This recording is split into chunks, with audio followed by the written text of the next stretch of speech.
You could never imagine how, one day your life, quiet, ordinary, predictable, could be pulled into a secret so deep it might just cost you your life. No warning. No signs. It begins silently, like a shadow slipping into the room when you're not looking. What I'm about to tell you is not a movie. There are no special effects. No dramatic background score. No heroes in capes. And that's exactly what makes it far more disturbing, because it's real, raw, and dangerously close to something that could happen to anyone. Karen, a seasoned investigative journalist, had seen more darkness than most people ever would. She'd exposed corruption, chased truths buried beneath years of lies, but after decades in the field, she left it all behind. She moved to a quiet suburban neighborhood, hoping to start a gentler chapter of life. But peace has a way of not lasting. It started with small things, strange noises late at night, a neighbor, distant, expressionless, who never spoke a word to anyone, his eyes always watching, and then a note, left exactly where she once hid a secret camera. There were no signs of forced entry. The door was still locked, no fingerprints, no footprints, just a silent warning. From that moment on, Karen found herself being pulled into a hidden world, one she thought she'd left behind forever. A network of secrets buried for decades. Nameless organizations operating outside the law. Data powerful enough to bring entire systems to their knees. And people, dangerous, faceless people, who could erase someone from existence with a single line of code. This story will make you question everything you thought was safe. Because the scariest things in life aren't the ones you see. They're the ones you can't see. But know for certain, are watching. After taking early retirement from her career as an investigative journalist, Karen decided to leave the noisy city behind and settle into a quiet suburban neighborhood, hoping to begin a gentler, more peaceful chapter of her life. She imagined tranquil mornings with a hot cup of coffee, slow afternoons tending her garden, and a silence she had long craved after years chasing shadows in the field. At first, everything was exactly as she had hoped. Friendly neighbors, fresh air, clean streets. Karen almost believed she had finally found home. That peace, however, didn't last long. Everything began to shift the day a strange man moved into the house right next door. He was in his early 40s, tall and lean with dark hair and a distant gaze. No moving truck ever arrived, no family or friends accompanied him. He seemed to appear out of nowhere, and kept entirely to himself. When Karen greeted him, he simply nodded and slipped quietly into his house without a word. She tried to dismiss it at first. But the instincts honed over years of investigative reporting wouldn't let her ignore what clearly felt off. His house lights were on every night, especially between 2 and 4 a.m. Karen often heard metallic clinking, like tools being used, and once in a while, fragments of whispered conversations in a language she didn't recognize. One evening, while watering her plants at dusk, Karen saw him silently emerge from his house, holding a large black bag. He made his way to the back of his yard, toward a low brick wall that separated the neighborhood from an empty lot behind. No one else seemed to notice. Only Karen was watching. That moment changed everything. Her old instincts kicked in. She began keeping a log of his behaviors, times, actions, sounds. She even installed a small camera behind her curtain, aimed at his window. What she captured chilled her to the core. What at first seemed like odd behavior quickly evolved into something far more disturbing. Patterns emerged. Details that didn't add up. And most haunting of all, a growing certainty that something was deeply wrong. Questions raced through her mind. Who was this man? Why was he living like a ghost? And what was he doing at night alone, in the dark? Karen didn't yet realize that her curiosity was about to pull her into a dangerous web of secrets. One far more perilous than any case she had ever investigated. Karen couldn't sleep. Every creak in the floorboards, every gust of wind brushing the windows seemed louder now. Because her mind was racing with questions, and her instincts were fully awake. The next morning, coffee in hand, she reviewed the first night of footage from her hidden curtain cam. At first, nothing unusual appeared. The man simply sat at a desk, head down, seemingly focused. But then, around 3:12 a.m., he stood up, opened a drawer and pulled out what looked like an old, leather-bound notebook. He flipped it open, stared at a page for a moment, then slowly tore it out, crumpled it, and placed it into a metal box. The camera caught only fragments, but what Karen saw next made her skin crawl. As he closed the notebook, she could barely make out a symbol, an odd insignia she didn't recognize, resembling an eye inside a triangle, surrounded by foreign markings. It was crudely drawn, yet strangely precise, like something she'd seen years ago in a classified document during one of her past investigations. Only back then, it had been linked to a secret intelligence unit rumored to operate outside official channels. She paused the video. Stared. What the hell was he doing with that? Over the next few nights, her surveillance revealed more. The man followed a strict routine, lights on at exactly once in 58 a.m., sitting at the desk until around 4, sometimes pacing, sometimes writing furiously, but never sleeping, never leaving the house during the day. Karen's notes were piling up, and so were her suspicions. She reached out to an old contact, Mike, a retired analyst she'd worked with on a government corruption story a decade ago. Over the phone, she kept it vague. "I think I've stumbled onto something strange," she said. "Could use your eyes." They agreed to meet 2 days later. But Karen couldn't wait that long. That evening, she tried something risky, pretending to walk her dog past his house, even though she didn't own a dog. She carried an empty leash and a small bag of treats, hoping the illusion would be enough. As she passed his window, she slowed down. The curtains were slightly parted. Inside, she saw the man speaking to someone on an old-fashioned rotary phone, the kind no one used anymore. He was holding a photograph. It was turned away from her, but she could swear it looked like a woman's face. Was it someone he'd lost? Or was it someone he was watching? The tension mounted in Karen's chest. Her hand trembled. She quickened her pace, heart racing. When she got back home, she double-locked the door. That night, the footage showed something new. He looked directly into the camera. Not by accident, not a glance. He stared, cold and steady, as if he knew. The next morning, the camera was gone. Karen hadn't moved it, hadn't touched it, but it had vanished. And in its place, tucked neatly behind her curtain, was a small folded note. Just 5 words. "You're not ready for this." Karen stood frozen, her eyes fixed on the small piece of paper on the windowsill. The handwriting, elegant and slanted, wasn't the kind written in a rush. It had been placed exactly where her hidden camera used to be, like a deliberate message left behind. But what made Karen's blood run cold was the absence of any signs of a break-in. Every window was locked from the inside. The front door's lock was untouched. Not a speck of dust disturbed on the floor. She had spent over half her life dealing with people who knew how to cover their tracks. But this time, there was nothing. Someone had been in her house, and they wanted her to know it. Karen yanked the curtain shut and slammed the window closed, heart pounding in her chest. A strange yet familiar sensation crept over her, not just fear, but that sharp intuition of danger lurking, the same one she'd felt years ago while investigating military corruption. When every step forward felt like a step toward death, she sat down and reopened her notebook, flipping to her most recent entries. 1:58 a.m. lights on, 20:13 a.m.'s metal clanking sounds, 30:12 a.m. shuffling papers, tearing sound, 40:05 a.m.'s lights off, repeated, almost every night. But last night had been different, eerily quiet. No noises, no lights, nothing, except the missing camera. And somehow that was the most disturbing part. That afternoon, Karen decided to visit the city library. The image of that triangle with the eye and the center still burned in her mind. Something she'd once seen in a deeply buried 2011 investigation. That case had involved a secret group collecting data from allied nations, run by an organization unaffiliated with any official government. Now, that same symbol had appeared. Next door. At the library, she dug through dusty archives of pre-digital newspapers. Then, hidden on an old local press clipping, something made her go cold. Man named Elias Meyer disappears after whistleblowing on covered agency. Never found. Karen stared at the attached photo. The man's face was identical to her neighbor's. But the name was different. Elias Meyer. So who was he really?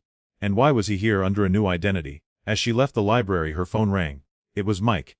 His voice low and serious. "Karen, I looked into the symbol you sent. It's not just a group's mark. It's the code of a Black Ops unit officially disbanded in the 90s. But in intel circles, no one really believes they disappeared." Karen's grip tightened around the phone. She knew it now. She had stepped into something far deeper, far more dangerous than she imagined. And at that very moment, she saw a black car parked across the street from her house. All 4 windows tinted, silhouettes inside, motionless. Watching, the peace she thought she had, an illusion. The black car was still there. For 3 hours after Karen returned home, it hadn't moved an inch. No one stepped out, no headlights flashed, no engine sounds. But she knew, it hadn't left. And what unsettled her most was the piercing sense that someone inside that vehicle was watching her. Intently. Constantly. Karen turned off every light in the house, leaving only a dim glow from the kitchen lamp. She sat at the dining table, spreading out all her materials, photos, notes, screenshots from the hidden camera. Everything pointed to one name: Elias Meyer, the man next door, and that same chilling symbol, the eye inside the triangle. Slowly, strands of a much larger web began to form in her mind. She circled the old newspaper clipping and drew a line connecting it to a still from her video feed. The posture, the gait, the face, it all matched. There was no longer any doubt. Elias was once a part of that organization. But why he was hiding here, and why now, those questions remained unanswered. Her phone buzzed again. No number, just a message. If you want to stay alive, stop digging. Her hands turned cold. The message included a link to a video, footage from her own hidden camera, but with an extra segment she had never seen before. It showed her asleep. The camera trembled slightly, as if someone had touched it. Then, for a split second, a figure appeared just outside her bedroom window. The figure stared directly into the lens. Then the camera shut off. Karen gasped. She had never seen that part. Panicked, she called Mike. Karen. His voice was hoarse, his breath shaky. I found something. Elias's real identity showed up in an old international security file. But he's not what you think. He's not the perpetrator. He's the leak, the whistleblower, the one who brought the whole network to its knees. Karen's heart dropped. So Elias wasn't hiding from justice. He was hiding from them. And she, the only person who knew the truth, had just become the most vulnerable link in the chain. She peeked through the curtain again. The black car was gone. No sound. No trace. Karen exhaled, not from relief but because she now understood. This was only the beginning. That night a sudden drizzle wasn't heavy. But it was enough to blanket everything in a hazy mist. A perfect veil for those who prefer to move in the shadows. Karen sat motionless in the living room, eyes fixed on the front door. Her phone lay beside her, recording mode already on, and in the pocket of her robe, she hid a folding knife. Not because she wanted to use it, but because she knew. This time, no one might arrive in time to save her. The raindrops pattered on the roof like a ticking clock, and then, a knock at the door. Very soft. As if the person outside didn't want to wake the whole neighborhood, just one person. Karen. She stood up, slowly walked to the door, but didn't open it. Who is it? She asked, trying to keep her voice calm. Silence. Then a low voice replied, I don't have much time, but you need to know. She recognized the voice. Elias. Karen cracked the door open, keeping the chain lock in place. The man's face appeared in the dim light. Wary, rain-soaked, but his eyes burned with urgency. He looked straight into hers without blinking. They're coming, Elias said. For me, and for anyone connected to the data I carry. And now, that includes you. Karen unlatched the door. Come in. Elias slipped inside as if he'd been waiting his whole life for that moment. He sat down and pulled a small USB drive from his coat. This contains everything. Names, operations, the locations of every member of the old network. I planned to deliver it to an independent media outlet overseas, but I got intercepted. Who are they? Karen asked, eyes fixed on the USB. Black Iris. Elias replied. A data manipulation group once under government control. After the data war of 1994 they went rogue. No oversight, no law. Karen felt the blood drain from her face. And the worst part, Elias's voice lowered. Eyes locked on hers. They're active. Here, in this city. Karen swallowed hard. She thought she'd left that dangerous world behind. The investigative stories, the long nights under threat. But this time, it wasn't a story. It was her life. Just then, both of them froze at a soft click from the back door. Elias sprang up. They know I'm here. Karen swiftly pulled him into the storage room, motioning for silence. Her heartbeat pounded like war drums.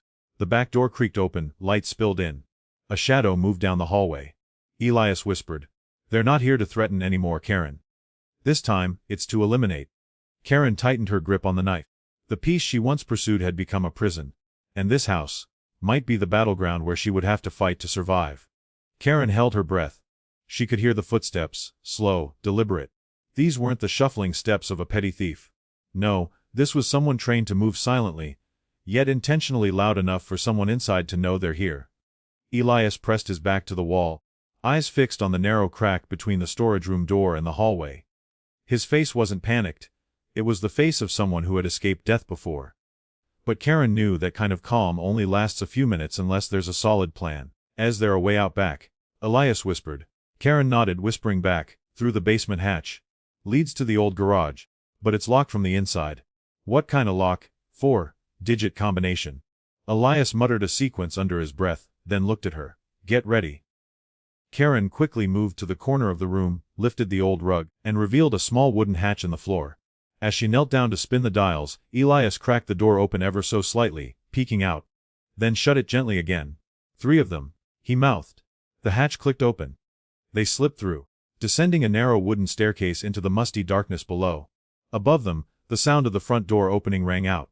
Someone had entered the house. In the dim light of a dusty flashlight, they made their way through the short tunnel toward the old garage Karen hadn't used in years. The air was thick with mildew and tension. While catching their breath, Elias handed Karen the USB. If I don't make it out, you know what to do. Karen shook her head. Don't talk like that. We're both getting out. A soft thump echoed from above. Then silence. The kind of silence that crushes your lungs. Karen gripped Elias's arm. Move now. But just as they reached the edge of the hatch exit, the sliver of light above them dimmed. Someone was standing right over them. Elias stepped in front of Karen instinctively. A soft click. The unmistakable sound of a weapon being readied. Suddenly, a blaring alarm shrieked through the night. High, pitched, urgent. Both of them froze. Triggered emergency protocol. Elias muttered. We've got 45 seconds. He grabbed Karen's hand and pulled her toward the side exit of the garage. Red emergency lights flickered to life at the end of the tunnel, rigged by Elias days ago as a contingency. They dashed outside into the cold night, rain slapping against their faces. Behind them, the house lit up like a stage. A dark silhouette stood in the door frame, but didn't pursue when they saw the rear gate had been padlocked from the outside. Karen glanced back, heart pounding. How much time do we have? She asked. Elias replied, not enough. The rain continued to fall relentlessly, masking the sound of hurried footsteps. Karen and Elias darted through a narrow alley behind her house, soaked to the bone, hearts pounding in unison. They didn't stop until they reached an abandoned parking lot, where Elias had stashed an old car from the first days he arrived. He popped the trunk and pulled out a small satellite phone, powering it on. I have one shot at sending this data. If we're blocked again, they won't bother hiding anymore.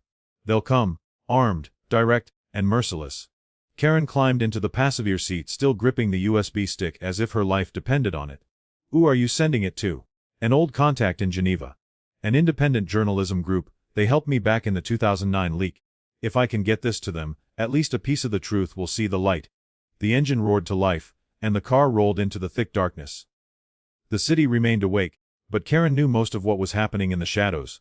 Only they were aware of. Elias stopped at an old, unsecured public broadcast point, one not yet under signal control. He plugged in the USB and started encrypting and transmitting the files. It'll take 9 minutes, he said. During that time we stand guard. One mistake and everything's lost. Karen stood outside under the wet canopy, eyes scanning every passing car. Questions spiraled in her head. Why her? Why had fate dragged her into this story? Was there any chance of returning to the peaceful life she once had? A distant siren howled, followed by the slow arrival of a black SUV creeping toward them from the far end of the street. Karen tensed. Elias, she murmured, but he had already seen it. No time. He shut the laptop and pulled out the USB. We have to move. The vehicle's headlights locked onto them. Karen and Elias jumped into the car, tires screeching across the wet pavement. A silent chase unfolded. No gunfire, no shouting. Only engines growling and headlights cutting through the fog. They won't back down now, Elias said. They want to wipe out every trace. And they know you're still alive.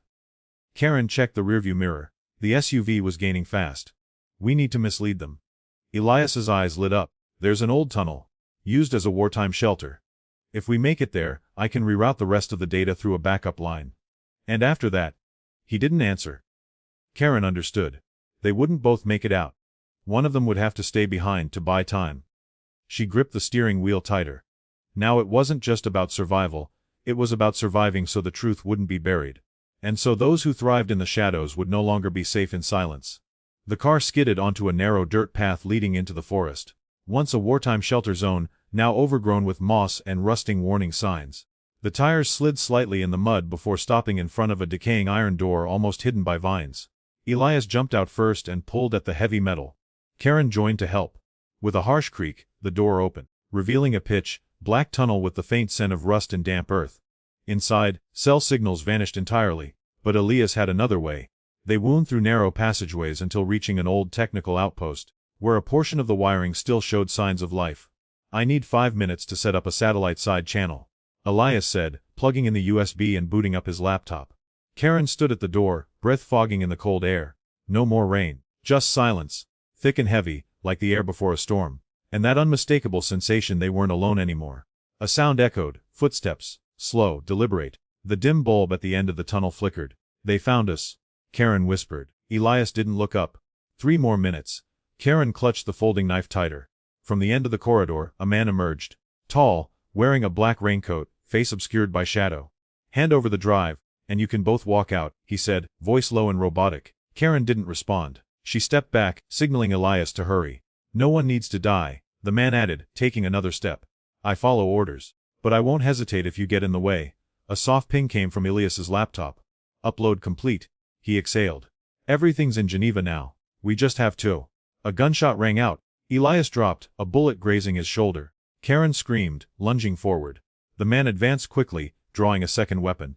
But just then, Karen, relying on all her instinct and muscle memory, flung the folding knife straight at him.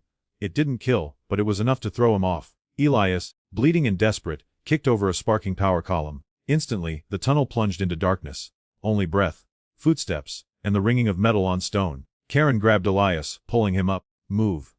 They darted through a narrow side corridor steep and jagged. Behind them, the man followed, but the network of tunnels slowed him.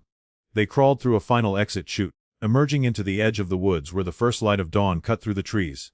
They collapsed onto the cold ground. Elias clutched his bleeding shoulder. Karen looked at him, then to the sky. We made it. But this isn't over, is it? Elias gave a faint nod. No. But the truth is out there now. Karen gripped his hand tightly, feeling the fragile pulse beneath his cold skin. She knew, this was only the beginning. 1 week later, Karen sat on the wooden chair out on her porch. The rain had just passed, leaving behind crisp air and the earthy scent of damp soil drifting gently through the trees. She held a warm cup of tea, fingers still wrapped in a soft bandage from that night in the dark crawlspace. The news spread quickly. An international media outlet had released a shocking series of documents. Evidence outlining the illegal operations of Black Iris and the key figures behind the network. Investigations were launched across several countries. Karen's name never appeared in any report. That was by choice. And Elias, after receiving emergency treatment, had disappeared without a word. He left behind only a small note: thank you. Without you, the truth would have stayed in the dark forever. Karen read that note more than once. Not because she needed gratitude, but because it reminded her even in retirement. Even when the newspaper clippings had yellowed and the spotlight had long moved on, someone like her still had unfinished stories to tell. A sparrow landed gently on the fence nearby. Karen smiled. Not everything had returned to how it was. But she had done what was right. She had stood up when the world needed a voice. And now, she could finally rest. Not because the world outside was quiet, but because within her, peace had returned. Life went on. And sometimes truth itself is the only real protection we ever need. If you've stayed with us until this moment, then this wasn't just a story. It was an experience. A whisper in the dark, a knock at the door, and a secret too dangerous to stay hidden. This is the kind of tale that stays with you long after the screen goes dark. And if, like me, you believe that no lie, no matter how well hidden, should go unchallenged. If Karen and Elias feel less like characters and more like echoes of real, world struggles for truth and justice, then don't let this be just another video you scroll past. Tap that like button if your heart raced when the door creaked open. Drop a comment if you've ever faced injustice, been told to stay silent, or simply want to guess what happens next. Share this video with someone who needs to know that quiet voices can still spark revolutions. And that sometimes, a single knock is the beginning of the end for who abuse their power. And most importantly, hit subscribe. Because the stories we're about to tell, they go deeper, get darker, and hit closer to home than you think. This isn't just entertainment. It's a wake-up call, one episode at a time. Thanks for watching. We'll see you in the next one.